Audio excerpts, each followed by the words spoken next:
Welcome to Village's podcast. We're trying to do more podcasts, but bearing in mind the range of material that we cover from politics to culture to media, that's ambitious. In addition to the fact that we have to explain what Village is all about. Anyway, today we're starting with something that's at the upper end of the ambition scale, with the public intellectual in Ireland. I suppose Ireland congratulates itself as being a land of ideas historically, dating back to Burke and Berkeley, all the way through Yeats and Beckett and Joyce. Ireland invokes Joyce as if his existence were a permanent national condition rather than a rare rupture. Joyce didn't come from a culture that nourished intellectual independence. He escaped one that constrained it. That distinction still holds.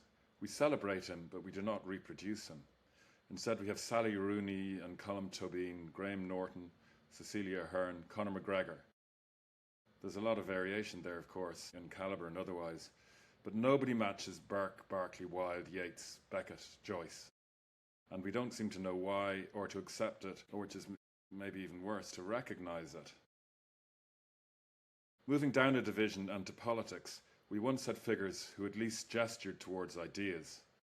Conor Cruise O'Brien, Garret Fitzgerald, John Kelly, and even Charles Haughey, who could quote Shakespeare with some conviction. Now we have Shane Ross and Alan Shatter, Ivan Yates, the Healy Rays. Am I missing anyone? Leo Varadkar and Simon Harris appear to have no hinterland at all. Neil Martin is more sound than deep. Across the spectrum, Sinn Féin, Fianna Fáil, Fine Gael, there is a suspicion of anti-intellectualism, a preference for popularity over ideology or conceptual clarity. In short, there are no ideas. This has consequences. When Varadkar made mild remarks about the rural-urban divide recently, he was politically eviscerated, not because he was wrong, but because he had strayed into interpretation. And we can't keep invoking Michael D. Higgins as evidence of intellectual life. He is an exception. He was also formed in a different era. Outside politics, the pattern holds. Sinead O'Sullivan is a striking new voice engaging seriously with systems, but she's already encountered predictable resistance, along with the usual claim from the establishment that they've been saying it all along. They haven't. Meanwhile, the charlatans of Progress Ireland are indulged and amplified as if short-term economics dressed up as innovation counts as thinking. This is the problem. Ireland has commentary, but it does not have a robust culture of ideas. Historians dominate the discourse because history is safe. Journalists describe but rarely interrogate. Academics retreat into specialism. The public sphere exists, but it is narrow, reactive, and easily captured. And yet the country faces huge structural crises, housing, climate, inequality, that demand precisely the kind of thinking that this state resists. Ireland does not lack intelligence. It lacks the conditions in which intelligence becomes thought, and thought becomes influence, which is unfortunate because for once we have the resources to do something about it. We only had half an hour, and we had the whole of philosophy, Ireland and politics to cover. That's worse even than the magazine. Anyway, that's the context for what follows. I think we had a good stab at it, and I think we were all up for it. Do let us know what you think, and make comments on our website, www.villagemagazine.ie. You're very welcome to Village's podcast, and today the topic is intellectualism in Ireland, and I'm joined by Patrick Healy and David Langwallner. Irish people in general don't like to define themselves as leaders, as rich people, or as intellectuals. They might just about recognise a public intellectual or two, no more than that, but they won't recognise a mate or a colleague as one. But we're going to do our best to expurgate the best of public intellectualism and to put it in its place in every sense. So I'll just introduce our two eminent guests today. David Langwallner is a former winner of the Lawyer of the Year. He's a former lecturer in jurisprudence in King's Inns. He's an Observer Mace winner a few times, I think, maybe, David. And he's out of Trinity and Harvard, now practicing as a barrister in London. And Patrick Healy, you're very welcome, another famous debater in his time in Dublin. Patrick left Dublin many years ago for Amsterdam, a generation ago. He has published over 20 books on topics including on artists. aesthetic theory, philosophy of science, architecture, art criticism, and he's published innumerable essays. He's been a professor of interdisciplinary research at the Free International University in Amsterdam, and he was a senior research fellow at the Faculty of Architecture from 2020 until 22. He's currently completing a new work of fiction entitled Fatal Fragments, which is a loose follow-up to his novel Beyond the Pale, which has Joycean aspirations, as a result of which nobody in Ireland wants to or seemingly can review it. So I'm going to start. I will come back to Patrick's book, but I'm going to start just on the broader topic of intellectualism and public intellectualism. And I'm going to start with a definition which is intended to be provocative. I'm sure everyone has their own view if they have a view.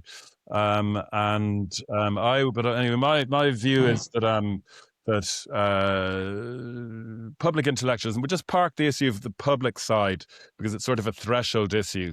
But the intellectual side of being a public intellectual, I would say, requires a philosophical orientation. It requires seriousness. I wouldn't classify Russell Brand or even Jordan Peterson as a public intellectual because they're lacking in seriousness, or the philosophers of the manosphere about which we're hearing a lot recently. The public intellectual should be original. So I would incline on that basis maybe not to include people who are whose starting point is a reiteration of the standard religious positions in Ireland, particularly. I think they should be modern, they should be incisive, and obviously they need to have a stab at being public. So I'd be very interested. I know, sorry, that's a very general way to land you in it, but I'd be very interested to get your reactions to that. If you have any feisty demurrals from that and what you think yourselves. So maybe we'll start, we'll warm Patrick up by starting with David. I think a public intellectual has to be interdisciplinary, so they have to have a knowledge of history and context, and ideally quite a lot of literature. I also think there's an element that a public intellectual has to be a form of communicator. All the mass good public intellectuals have been able to reach out beyond their discipline and also engage with the popular audience. Whether they have to be, they can engage with modern issues, but of course, Plato and Socrates are universal and transcend the ages. I don't think you disqualify a relevant public intellectual. I mean, in my view, Camus is the most relevant public intellectual today, even though he's been dead 70 years, simply on the base. But I do think the philosophical thing is important. I'm sure Patrick would agree. And I think it explains why Ireland doesn't have a strong public intellectual tradition. Okay. What do you think,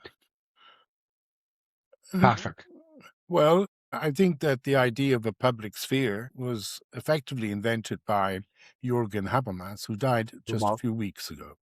And certainly in the continental perspective, you have today public intellectuals such as Peter Sloterdijk or Slavoj Žižek and so forth. And they are people usually from a philosophical background, educated, one might say professional philosophers, if that's not an offensive term. And they have presented themselves as an amalgam of commentary, of do-it-yourself, help, analysis, criticism, without making explicit the underpinnings of either Marxism or Freudianism, or which is now almost completely passé, I have to say, in terms of public discourse. And in Ireland, it was interesting to note, and I will differ slightly with you here, if I may. I saw an interview between the former President Michael D. O'Higgins, where you very clearly had an effort in the latter part of his presidency to signal that there was a public sphere, that intellectuals were being invited literally to Aras an Uachtaráin, to the presidential house, and they were making, if you like, contributions to a fuller understanding of citizenry, of rights, of various issues of the moment. And then I saw the then president, in an interview with Richard Carney, who surely also qualifies as a public intellectual. Again, he comes from a background in philosophy. He has intervened directly, say, during the Anglo-Irish summit and the discussions around the peace talks was very influential in terms of a public journal with an intellectual remit, Cranebag. And Yes, there you indeed. saw an intelligentsia at work. It was very different to the intelligentsia, whom I think are the most perfect examples of public intellectuals, except they weren't talking all the time. I mean, the leaders of the 1916 Rising. There you have a motley bunch of people, mostly university lecturer in one case, an Irish scholar and writer, a school teacher, a distinguished poet, a writer on socialism, gathered together through various ways into this, which I think shouldn't be called a rebellion or an insurrection, but should be called a revolution. And I've always found the term about 1916 as an insurrection, like some unruly band of schoolboys, as failing and missing the mark, that you have here a perfect example of an intelligentsia in the 19th century sense of that term being mobilized through their cultural interests, their political discussions, and their socialist and national aspirations to create a change and to actually overthrow what they saw as an historic oppressor. So there is an example of an intelligentsia at work. We have the armchair effort to construct a public sphere of intellectuals with President Higgins, and then we have the actual reality in Europe where it ends up just being endless therapy sessions for people who've become increasingly disenchanted by having to listen to either sermons so, or Patrick, are you saying too good men. Are you saying that influence is as important as the original resonance of the philosophy itself? Well, I think, for example, we can often miss where the impact is. In Ireland, somebody like Eugene O'Curry, I mean, at the beginning of the 19th century, the public intellectuals who had the most impact, from my point of view, were Eugene O'Curry, were John O'Donovan. These were scholars of Irish manuscripts, of folklore, of place names. You then have the young Ireland intelligentsia feeding romantically on that kind of information. But it was the archaeologists who created an independent, secular area of commentary about Ireland itself, which was independent of the largely clerically based discourse that had effectively held sway. And I'm going to make this quite an apparently outrageous statement, from the 6th century to the 19th. It was large. Sorcerer's Apprentice something, briefly. Well, what I'm saying is we have to pinpoint where an Enlightenment, independent view, which could talk about ancient ruins, decipher the old language, invent the notion of a cultural capital for people, which allowed them have a different sense of citizenry. It allowed them a different sense of pride. And it took a century, I think, for that to accumulate. That is right. But of course, in that narrative, a number of things. So the first is that Romantic Ireland's dead and gone, it's with O'Leary in the grave. And of course, never forget Yeats's comment in September 1913 about people who founded the state, the greasy till merchants. And it's the greasy people fumbling in the greasy till who are the technocrats of Fianna Fáil and Fine Gael, who are not too kind to many Irish public intellectuals. You might say even yourself, but certainly people like, if they qualify as public intellectuals, Patrick Kavanagh and Fran O'Brien in the 1960s were not endowed with Arts Council grants and were treated very, very shabbily. I don't deny Patrick's understanding of the inception of the tradition, but the philosophy point is important. The civic sphere, which the legendary Jürgen Habermas invented in communicative action, has been absent from Irish discourse for a considerable period of time. And even though we haven't produced great philosophers as such, except Berkeley, we did produce polymathic type intellectual figures, most notably Burke. I mean, of course, Edmund Burke invents conservatism. It takes the outrageous, but does qualify as a public intellectual, William F. Buckley, to remount conservatism away from Burkean principles towards the ideology that became these awful neocons today. And Buckley did that right from the beginning when he was in Yale. Gordon Mann in Yale took over the National Review on his programme Firing Line, moved against conservative Burkean conservatism. And Burke, of course, invented that. And the ideology of conservatism, Swift qualifies as a public intellectual historically among Ireland, both in terms of his journalistic commentary, in terms of the wonderful pieces like Amal's Proposal, in terms of the terribly bleak analysis of human beings in Gulliver's Travels. I think he definitely qualified. No, I don't think so. I don't think he liked the hypocrisy and fraudulence of human life. But A Modest Proposal can be read at one level. I'm breaking one of the great texts down as a complete hatchet job of neoliberal economics. That's what it is. It's, it's better to kill babies in Eton because it will gain money for the landlord class than allow them hell on earth. So it is an attack on that Malthusian neoliberal Ricardo-driven economic philosophy, which has been a dominant vector in Ireland for the last 30 years. So are we agreed that Ireland has a proud tradition of philosophy then dating up to modern times, or do we think that there's a fundamental... Well, Carney and Patrick's right about Richard Carney, and most pertinent for Patrick to mention that. And Carney's even more recently intervened. Before that he period, wrote a wonderful book. In the pre-modern period.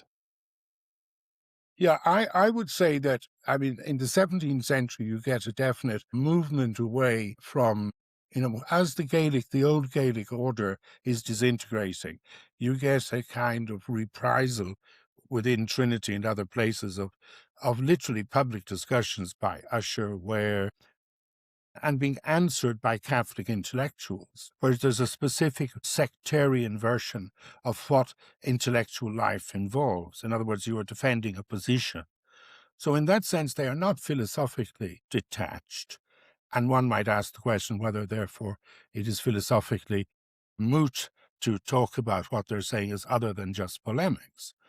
Bishop Berkeley, along with Swift, was concerned with economic affairs and wrote his famous Querist, and had proposed ideas for the day-to-day life of people. That's the element I'm interested in, is where somebody who is an intellectual, who is educated, organic or otherwise, can be the local school teacher, can be anybody who writes a book, but was supremely in Ireland the poet. In the 18th century, the secular public intellectual as the old Gaelic order broke down, by the middle of the 18th century, you'd get something like Cuairt an Meán by Merryman, which is one of the great secular explosions, not unlike Swift, I agree perfectly with what David has said, taking place in the Irish language. And what interests me is that it was the response to the freeing up of the bardic tradition within the Irish language that led people like Valency, who helped found the Royal Irish Academy, Petrie, the great archaeologist, John Donovan, Eugene O'Curry, whose lectures on Irish manuscripts and civilization were attended by John Henry Cardinal Newman. He was the first professor of archaeology in UCD.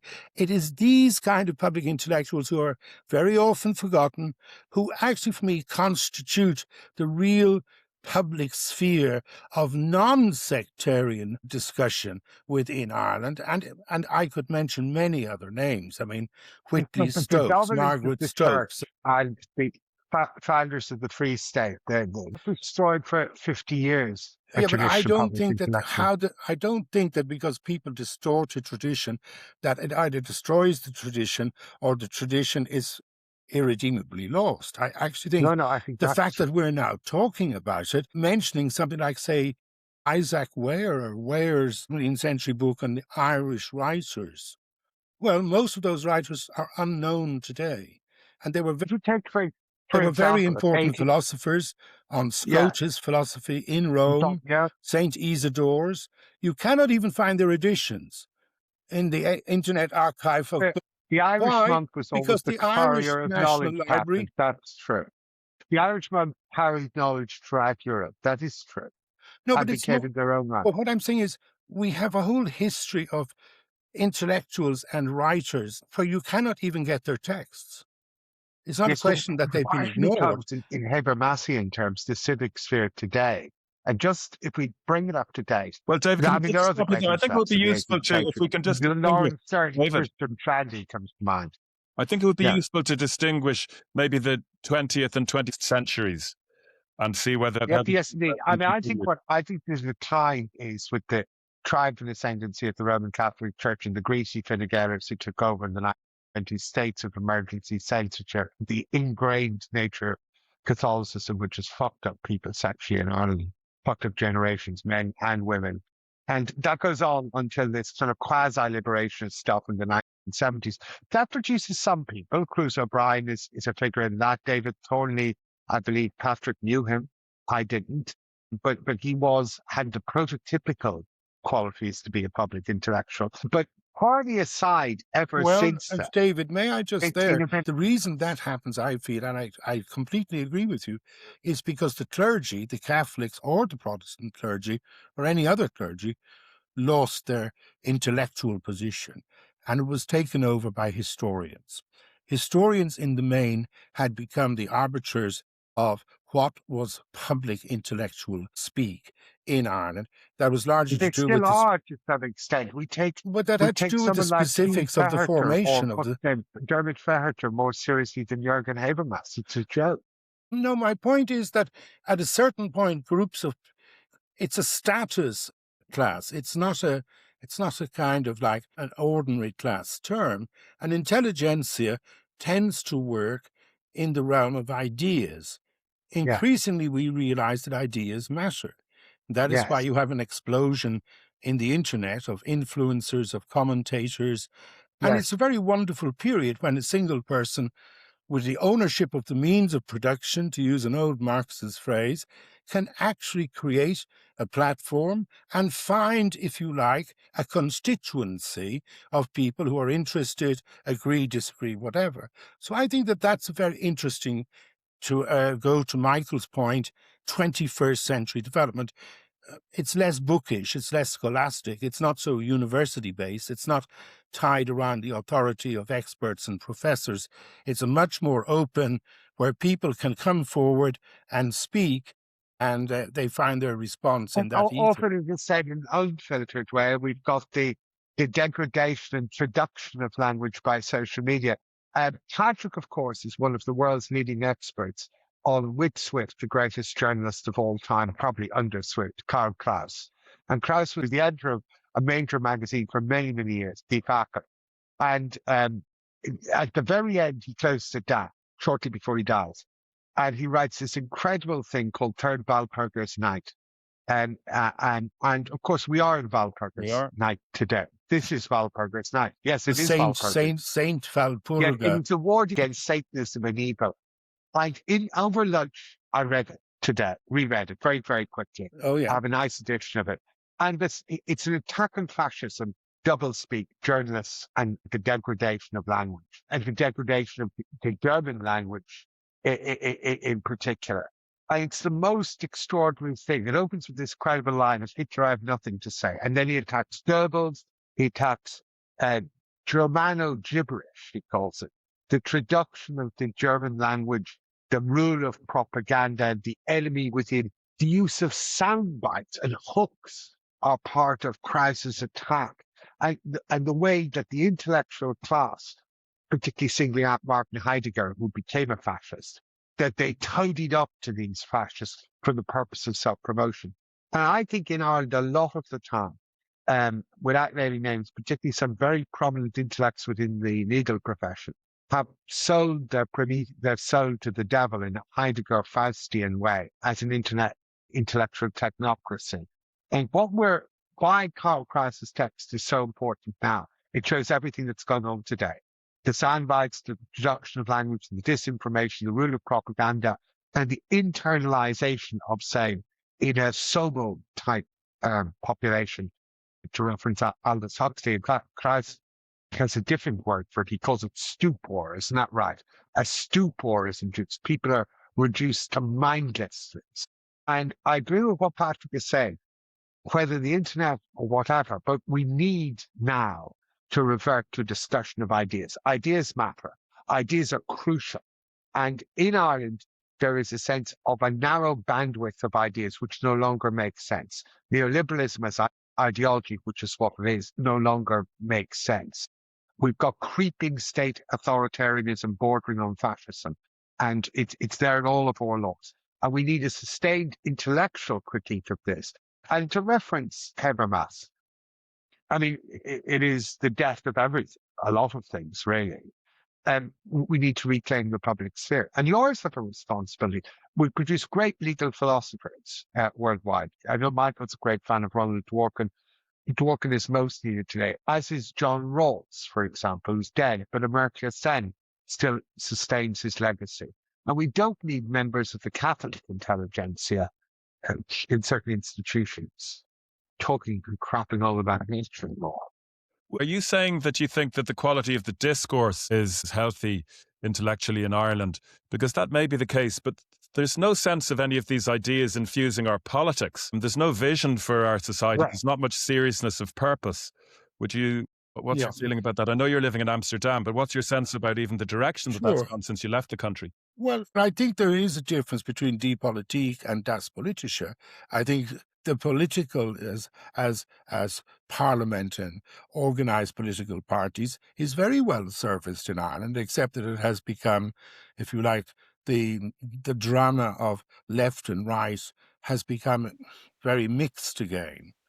In other words, it's almost, I have a feeling that until what David has called the cozy coalition is broken, until disparate voices are heard, different versions of local democracies and different inputs about what matters in terms of the national discussion.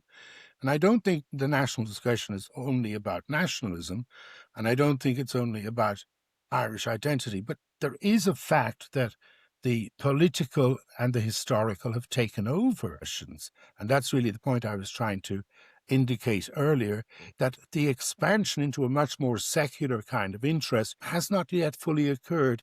I mean, in Ireland, you don't meet people with personal hobbies. I didn't meet people who were building boats or were building fish tanks or had an interest in redesigning, whatever. It seemed that an awful lot of the energy was taken up in political discussion, but with an underlying fatalism that the talk made no difference. It didn't matter.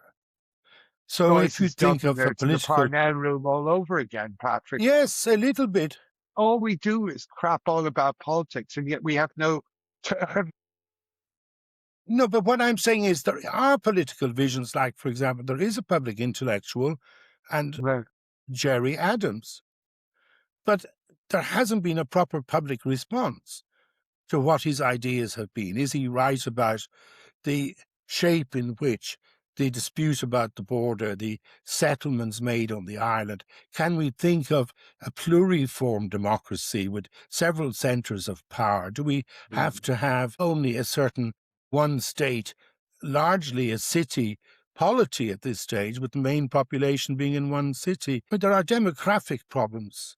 There are social problems, there are political problems, but we don't have enough free, independent people who are able to comment about those matters in general without being pushed into, oh, you are this, you are that, you are this. And I think that that is really a problem. Well, I mean, it's the theme of the great Haldo Lapsus' book, Independent People at one level. Independent, yes, that's... Yeah, I mean, it is a sine qua non of a public intellectual. Yeah, that's a great reference, that book. And also, I mean, Hitchens said famously, it's something we're losing, when he was a great public intellectual for all his faults. If you disagree with me, stand in line, and I'll argue with you and I'll kick your ass. Like, it's important to make sure that the salon culture Habermas talks about, the public discussion culture and the disagreement culture, is preserved in a polite, formalistic way at one level, but at least that the issues of rationality and discourse and what Michael calls true seriousness are observed. Well, you see, that is the point. Fundamentally not serious about no, because not ideas based. You very rarely hear big ideas ventilated. Ireland's having its moment in the sun. Economically, it's never been better. Culturally, it's wielding much more influence than it has for most of the last all the money is leaving going to no vulture legacy. It's funds not and building anything multinational beautiful. corporations. It's not creating any new ideas. It's not doing anything interesting, which seems to me to be driven by a lack of intellectualism at the highest level. Certainly the nationalist parties substitute their nationalism for any particular visions of quality of life or any legacy that they would leave. Well, Patrick's point about hobbies is a bit like that. I mean, if you look at the legendary German writer Günter Grass, the author of the Tin Drum, just as much as Walpurgis is not relevant today in terms of fascism, its exclusion of others, its demonization of the underprivileged, those who are marginally disabled, hugely important text. But Grass was a sculptor. He was a woodcutter. He was a polymath. He did lots of other things, and they all fed into who he was. And I think Patrick has hit the nail on the head there.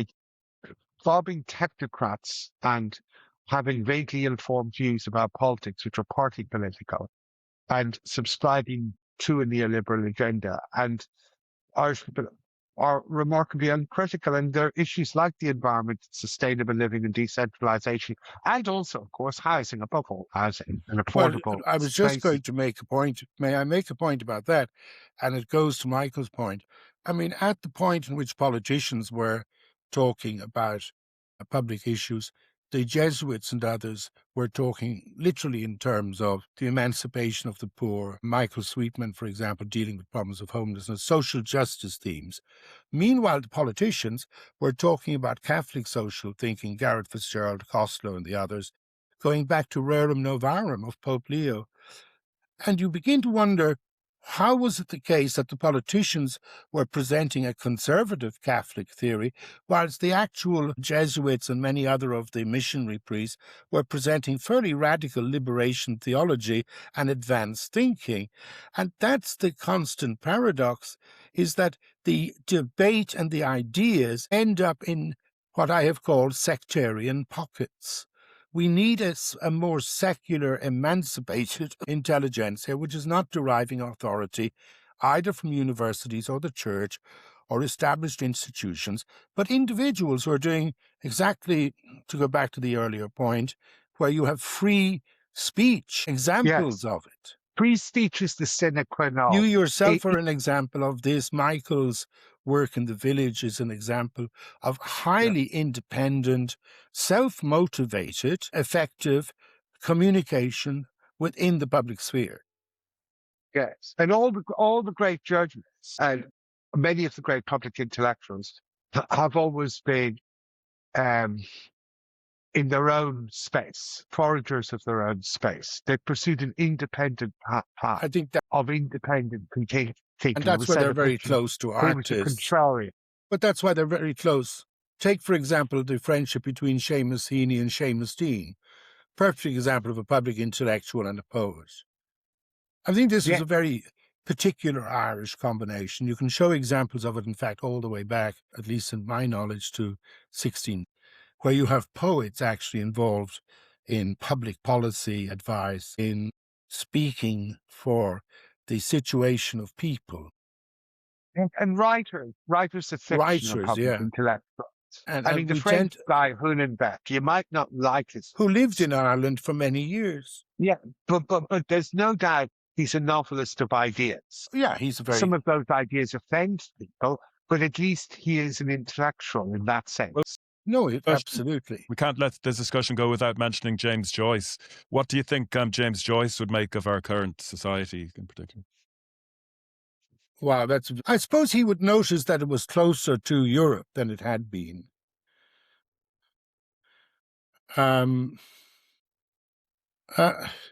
Joyce, very difficult to understand it. I mean, there's just a book has just come out by Frank Callanan, posthumously published, on Joyce and politics. It's a vast book. It's 900, I think almost 900 pages, where I think that there is an awareness in Joyce that we have to find an Ireland which can own its traditions but is not imprisoned by them.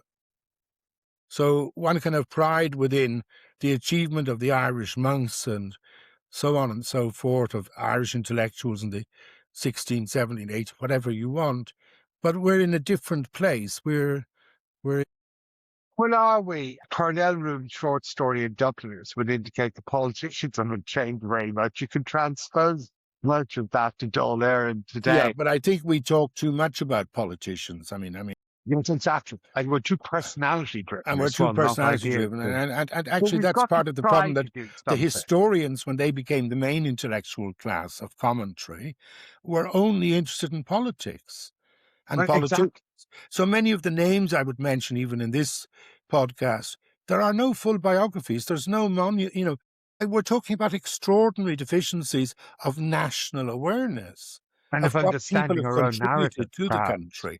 We haven't talked about the diaspora. Narrative. We haven't talked about the Irish contribution to democracy in America, for example, or Australia, or Labour right. I mean, the Irish. Well, if you look at great Irish American writers, you've got Fitzgerald and Eugene O'Neill, for example. But what I'm saying is, we have been rather browbeaten into thinking that we were a slovenly lot, lucky to be allowed to exist.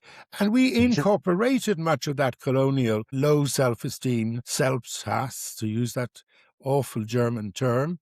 And it's going to take, it takes time. It'll take another generation. It'll take reunification. It will take the language being spoken. It will take the Irish language being rediscovered. It will take the vast cultural capital of our past to be reimagined by another generation. Yes, but we've got to try and to perhaps quote the greatest Irish writer, public intellectual of all, whom we haven't mentioned. Ever tried, ever failed. Oh, Beckett. Never mind. Try again, fail again, fail better. We've got to show commitment to change. I think we have reasons to be proud. Well, in that context, I'm going to talk a little bit about your book, Beyond the Pale, Patrick, which we recently reviewed in Village magazine. And the reviewer recorded that it was one of the most remarkable recent literary works. So it would be interesting to put that work in the context of what we've been talking about. It's a sustained prose poem which touches moments of lyric intensity, multi-layered, rich in intensive imagery. Just can you give us a little bit of an idea as to what you were trying to achieve with the book, and tell me a little bit about the reception? Because I've been shocked. The book is clearly a major work, and yet it's been difficult to get it reviewed. That seems to me to be tied up with an antipathy to serious works of intellectualism. But where do you see it? Well, I mean, I must first of all say that I'd like to thank you and your interest and the review that was provided, and also David, who has been an enormously personal support in terms of, he brought me books. He came to Amsterdam as I was finishing that book. So in a way, I mean, I can situate what I was trying to do. I'm not so sure it's of interest to others, the minutiae of that, because my problem is my memory gets extremely minute. I think in very concrete terms. I think in terms of, touching a cup and remembering that I had a cup of coffee like that during the Scouts Jamboree in Lark Hill in 1967, except it was made of tin. And then I became very interested in the aluminium and tin things and tin roofs and objects that we would have had in our environment, towards which we have an unspoken, I don't mean unknowing, but an unspoken relationship. Like, I remember seeing...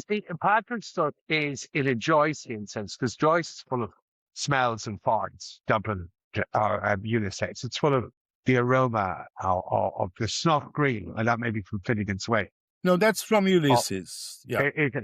The Bard's Handkerchief. Handkerchief. Your book is like that as well. Yeah, it's not for me to say. I can tell you that how it works for me is that worlds... I mean, it's not unlike something opening up on the water. I mean, a flower, or it brings back. Proust has it, Joyce has it. They're not the only owners of memory. I mean, involuntary and voluntary memory is already discussed by Ebbinghaus in the 19th century in Germany, where he says, I'm trying to find out how through repetition we learn things. So I invented all these nonsense syllables, and I taught myself to remember strings of these nonsense syllables when I discovered that there is a difference between voluntary and involuntary memory. Involuntary memory is when things seize you, when you become full of wonder, when you look out the window and you suddenly see that the sky is pewter grey and there are no shadows, or it's blue, or the tree is alive and you're alive. And I think that these senses of openness and wonder is much more what I was trying to capture that. In terms of public intellectualism as well. If Habermas died recently, perhaps an even sadder at the very age, that was Milan Kundera, the legendary Czech playwright and writer. Yes. And of course, he famously said, the first step to erase country's memory, first step to erase the country is to liquidate its memory of the past. Oh, we're living, how many people have said this, in a forgetful age. Yes, so I think that that's really important. The responsibility, which Patrick starts so beautifully in an Irish context in this podcast, is to understand our history. But what we're forgetting is that we are being blocked from experience. The forgetfulness isn't... That's Richard Carney's point in his book Touch, which he wrote during COVID time, about the need, even this personal interaction we're having is remote. Now, we'll see you in Amsterdam in person soon if you tolerate it. But even this experience is a kind of remote thing, and we've got to recapture a sense of humanism at all sorts of levels. Okay, well, I'd like to thank you both for your seriousness of purpose. I hope that Patrick's book will attract the attention that it deserves. I'm not sure that we resolved anything, but we had a very wide-ranging and interesting discussion, I think. So this is Michael Smith for Village Podcasts. Take a look on village.ie or please buy the magazine. Thank you. Bye.